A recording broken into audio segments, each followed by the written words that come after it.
Hello everyone, thank you for watching my video. I'm Mr. Matt and this is Dr. Tot. Dr. Tot, cookie for class? Very good. And welcome to SAT ACT Prep. This is quick drill set A to operations with numbers between 0 and 1. Remember, as we've been discussing, numbers between 0 and 1 rather are really where a lot of the odd mathematics happen.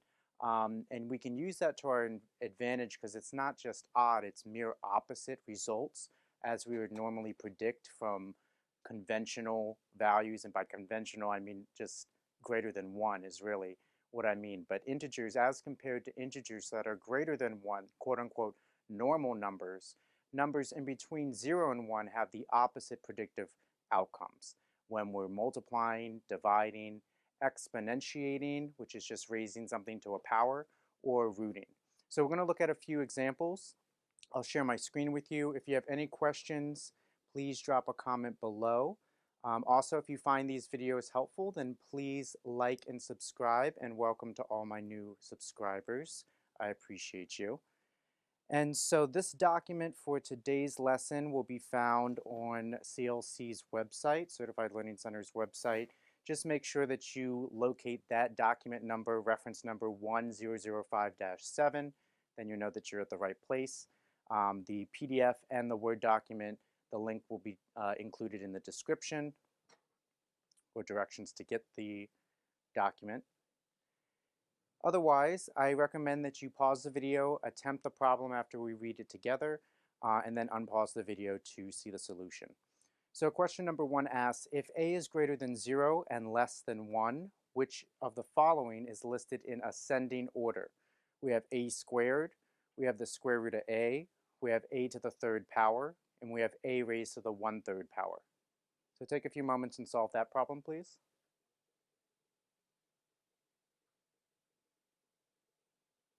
So with problems like this, we can solve most quickly by using the properties available. If the number is in between 0 and 1, we can reverse the outcome that we would normally predict if that number were greater than 1, or a quote-unquote normal number.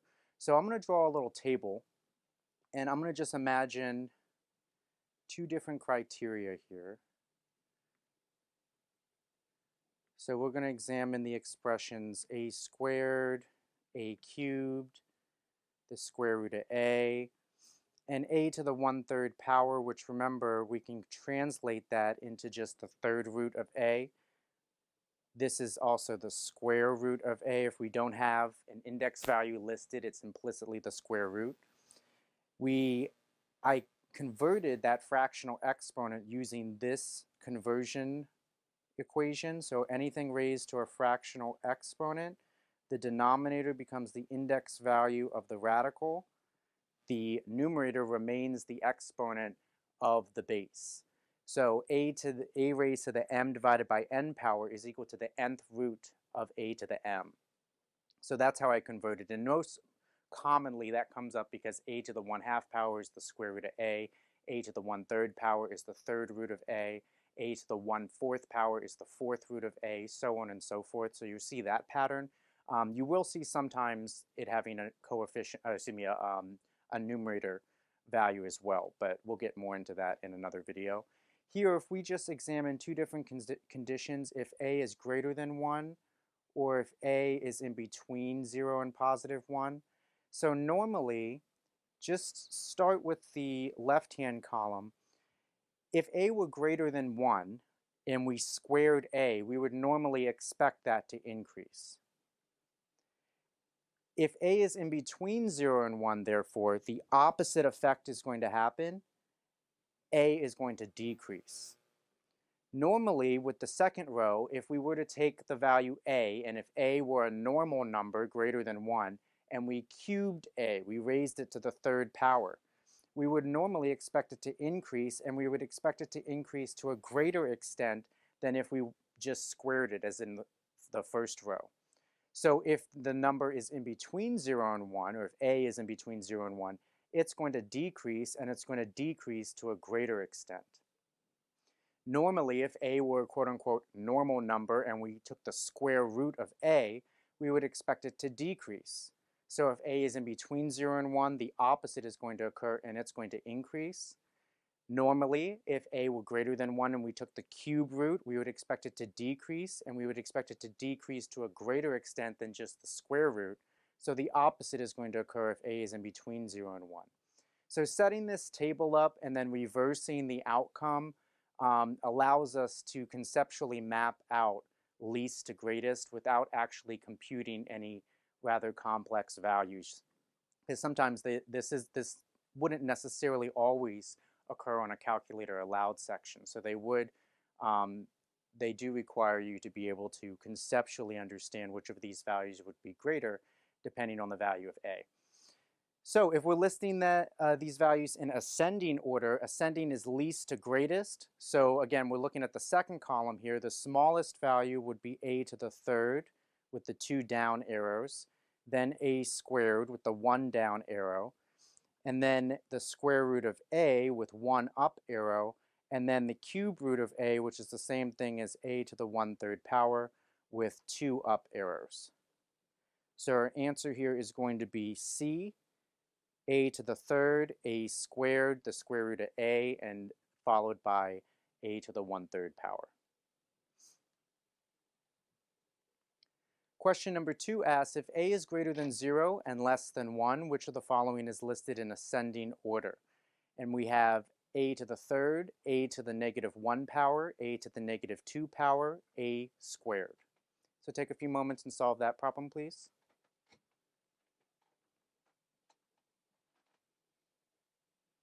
So again, if we just imagine or do the thought experiment as to whether a is greater than 1, and then we reverse that outcome to understand what would happen if a is in between 0 and 1. So I'm going to draw this little table, and we're looking at a squared, a to the third power, a to the -1 power, a to the -2 power.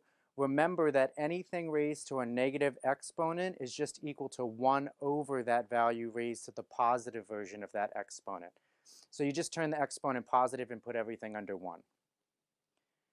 And so if we examine these 4 expressions here, if a was a quote-unquote normal number and we squared it, we would expect a to increase. If we cubed it, we would also expect it to increase, but to a greater extent than if we just squared it. Therefore, if a is in between 0 and 1, the opposite outcomes will occur. So we can just reverse the direction of those arrows. Now, if a is a -1, let's say that a is in between 0, we're first considering if a is greater than 1. Let's just say a was 2. If a was equal to 2, a to the -1 power would be equal to 1 over 2 to the +1 power. So that would start off as 2 and become 1/2. A to the -2 power, if a were equal to 2, would be equal to 1 over 2 to the raised to the power of 2, which would be 1/4. So notice if a were greater than 1, if we raise it to the -1 power, we would expect this to decrease. If we raise this to the -2 power, we would expect it to decrease, but to a greater extent. So we can reverse the direction if a is in between 0 and 1 of these arrows. So now we understand if we want to place these in ascending order, if a is in between 0 and 1, then we can start with a to the third, represented by 2 down arrows, then a squared, then a to the -1, followed by a to the -2.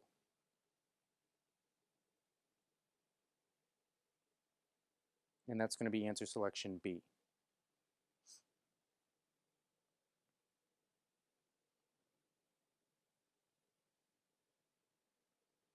Question number 3 asks, if a is greater than 0 and less than 1, which of the following is listed in descending order?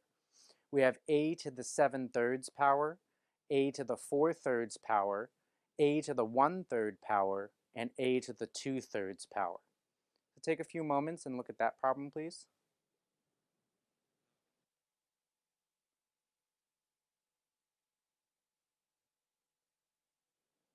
So Again, with this, it might be a little bit easier because the exponents are so odd. Not odd, but just they turn into irregular, or I should say repeating decimals. 7/3 is going to be 2.3333 repeating, or 2.3 bar. Um, so instead of thinking about, we might need to massage these numbers a little bit just to make this problem easier to work with. But let's look at these different exponents. We have a to the 7/3, a to the 4/3, a to the 1/3, and a to the 2/3. What I'm going to do is first convert these into their decimal form so I can wrap my mind around what numbers I'm working with. This is about a to the 2.3 bar, well, not about, but it is a to the 2.3 bar power. Remember, the bar just means that that 3 repeats infinitely. So any number that the bar is that the bar is over, will repeat infinitely. So if it was like two values, two digits next to each other, like 3, 6, and the bar was over both those digits, it's repeating both those digits infinitely over and over again. Here it's just over one value, so it's just 2.333333 forever and ever. A to the 4/3 power, that's going to be about a to the 1.3 bar power. A to the 1/3, that's a to the 0.3 bar power. A to the 2/3 is a to the 0.6 bar power. Now I'm going to approximate, because I don't need to, in order to place them in descending order, I just need to know their relative magnitudes to each other. I don't need to know their exact explicit values in reality of what these things would actually equal. Although if this did occur on a calculator aloud section, you could absolutely identify the domain as a being between 0 and 1, picking a number that satisfies that domain, like a is equal to 1/2, and substituting in and just evaluating. That would also work, but it's time consuming. Here, if we can approximate, I'm just going to think about this, instead of 2.3, I'm just going to round up. I'm going to think about that as a to the 3rd. And I'm going to think about this guy as a squared. And I'm going to think about this guy as a to the 1/4, because that's about 0.25, right? That's about 0.3. And I'm going to think about this guy as a to the 1/2, because that's about 0.5. 0.6 is about somewhat close to 0.5. And so now I can conceptually map out this in the same process as we've done before. So if a is greater than 1 versus if a is in between 0 and 1. Normally, if a is greater than 1, if we squared it, it would go up. If we cubed it, it would go up even more. So the opposite would be true if the number is in between 0 and 1. If we took the 1/4 power, remember that's the same thing as the 4th root of a, versus the 1/2 power, or the square root of a. If we took the square root, we'd expect it to go down. If we took the 4th root, we'd expect it to go down even more. So the opposite is going to be true if the number is in between 0 and 1. Now we need to place these in descending order. So that means starting with the most, going to the least. The most here would be a to the 1/4 power, which is representative or approximated, the approximated value of a to the 1/3. Okay, so that's this guy with the double arrow up in the second column is a to the 1/3. Then I'm going to go to the one arrow up. That's going to be a to the 2/3. That's right here. And then the next value is going to be, the next smaller value is going to be a to the 4/3. And then finally a to the 7/3. And that's going to be answer selection C.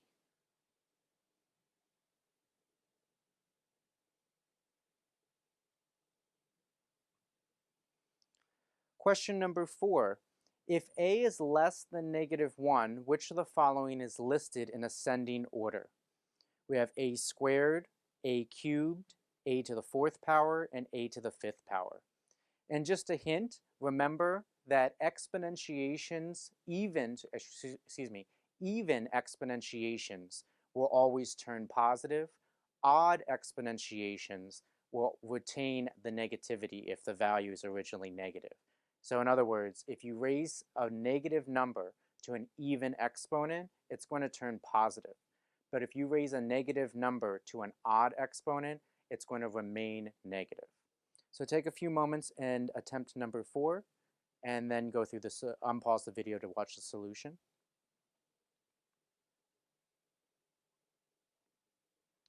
So here, because we have that extra little twist with the even odd outcomes of the value turning negative versus positive, it might be helpful here to pick a value that satisfies this domain so we can evaluate the expressions directly. So let's just say that a is equal to -2. That satisfies the domain of a being less than -1. -2 is a smaller number than -1. And so if we go through here, a squared is going to be equal to -2 squared. -2 times -2, or -2 squared, is going to be a +4. A to the +3 power, notice that that would be -2 to the 3rd power. I want to write this out to really show you what happens here and why this occurs. When we exponentiate to an odd power, there's always going to be this remaining one lone negative value that's strung into the product that will always return the value back to a negative number.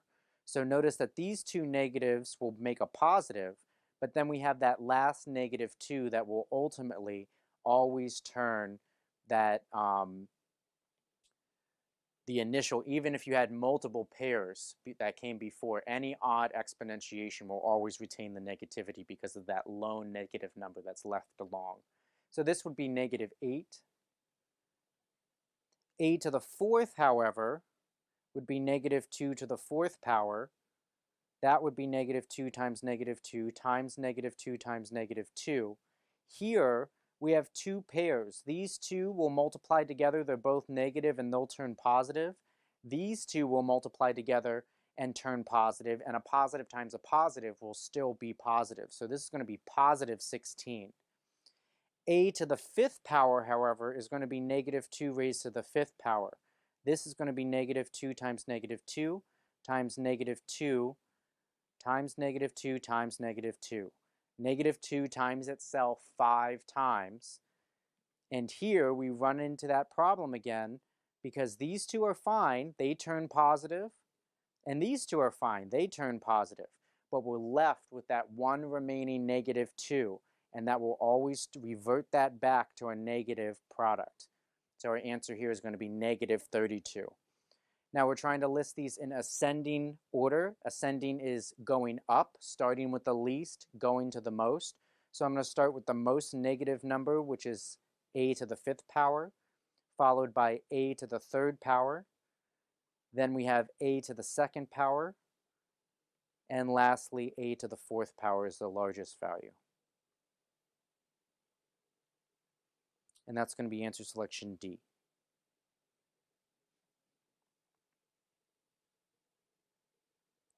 Question number 5 asks, if a is less than -1, which of the following is listed in ascending order? We have a to the -2 power, a to the -3 power, a to the -4 power, and a to the -5 power. So take a few moments and attempt that problem, please.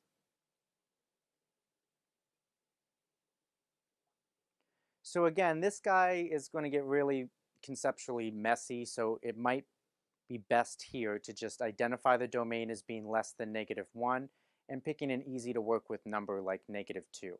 So let's look at if a is -2, if a is raised to the -2 power, the -3 power, the -4 power, or the -5 power, what this actually turns into. So a to the -2, when a is -2, that's going to be the same thing as 1 over a to the +2 power. And we picked a to be -2. So this is going to turn into 1 over -2 squared, which is going to be 1/4. This guy, a to the -3 power, that's the same thing as 1 over a to the +3 power. That's going to be 1 over negative 2 cubed. That's going to be 1 over negative 8, and that's negative 1/8. A to the negative 4 power, that's going to be 1 over a to the positive 4 power. And then substituting in negative 2 for a, we're going to have negative 2 raised to the 4th power under 1. And so that's going to be 1 over positive 16. And a to the negative 5th power, that's going to be equal to 1 over a to the positive 5 power. Substituting in negative 2 for a, we're going to have negative 2 raised to the 5th power. Negative 2 to the 5th power is negative 32. So 1 over negative 32 is the same thing as negative 1 over 32. And we're going to put these in ascending order, so that's least to greatest. So I'm going to start with the most negative. The most negative is going to be negative 1/8. Remember, negative 1/8 is a larger value than, the absolute magnitude of 1/8 is larger than the absolute magnitude of 1/32. That's a smaller number, but because it's a smaller number and it's negative, it's because it's a smaller negative number, it overall is actually larger than negative 1/8. So notice it's counterintuitive here, and the negatives can get really tricky. Negative 1/8 is a larger negative number because it is more negative. The magnitude of 1/8 is larger than 1/32. So because negative 1/8 is farther from 0 on the number line, it's more to the left of 0 than negative 1/32. Negative 1/32 is closer to 0 than negative 1/8. Negative 1/8 is the smallest number here, and that's representing a to the negative 3rd power, followed by a to the negative 5th power. Then we're going to have the smaller positive value of positive 1/16. That's a to the negative 4th. And then the largest number here is actually going to be positive 1/4, which is a to the negative 2. And that is going to be answer selection B.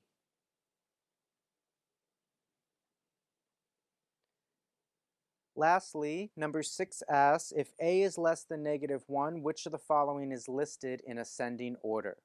We have negative a raised to the negative 2 power, negative a raised to the negative 4 power, negative a raised to the negative 5th power, and negative a raised to the negative 3 power. A little hint, you might want to, when considering which to do first in the order of operations, remember exponents come first, and it's easier to think about this or solve this by thinking of that negative number, assuming that negative sign out front of the a, as a negative 1 times a raised to whatever power. So then you do that second. So take a few moments and attempt that problem, and then unpause the video to solve, please.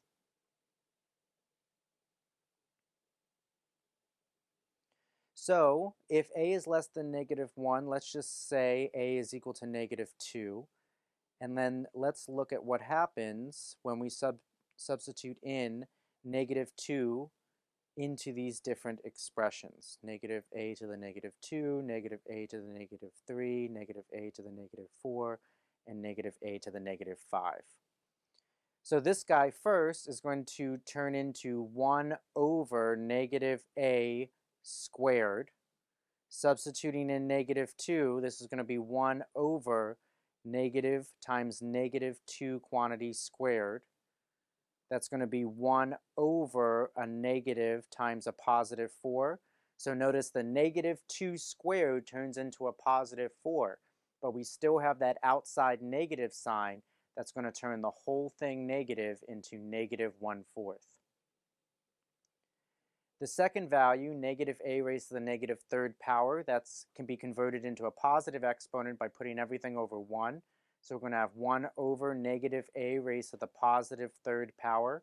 Substituting in negative 2 for a, we're going to have 1 over negative 2 cubed. Negative 2 cubed is going to be a negative 8. So this is going to be 1 over a negative 8. 2 negatives make a positive, so this is positive 1/8. Negative a raised to the negative fourth power is going to turn into 1 over negative a raised to the positive fourth power. Substituting in negative 2 for a, we're going to have 1 over negative 2 quantity raised to the fourth power.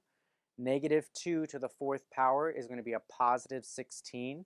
So this is going to be 1 over negative times, negative 1 really, times 16.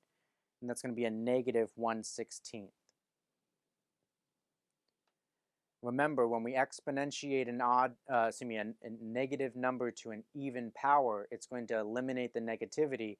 But the extra twist in this problem is that the monomials now have a negative sign from the beginning. So it's reverting everything that we were doing before. Lastly, we have negative a to the negative fifth power. We can convert that into a positive exponent by just putting everything under 1 and turning the exponent positive. So this is going to be 1 over negative a to the positive fifth power. Now substituting in negative 2 for a, we're going to have 1 over negative 2 raised to the fifth power. Negative 2 raised to the fifth power is going to be a negative 32. So this is going to turn into 1 over negative 32. Two negatives make a positive, so this is going to be positive 1/32. We're trying to put these in ascending order. So we're going to start with the least, go to the most. The least is going to be the largest negative value. That's going to be negative 1/4 here, which is represented by a, or representative of, negative a to the negative second power. Then we're going to go to the next negative value, which is negative 1/16, representative of negative a to the negative fourth power. Then we're going to go to the next larger value, which will be positive 1/32, and that's representative of negative a to the negative fifth power.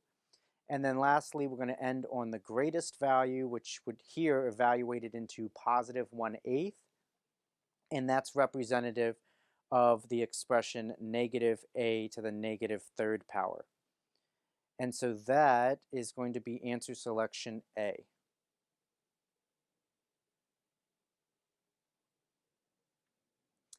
If you have any questions on anything that we've done in this video, then please let me know in the comment section below. But otherwise, I hope you have a wonderful day. And Dr. Tot, do you want to say bye to everybody and get a cookie? You were very good. Come on, let's say bye. Come on. You say bye?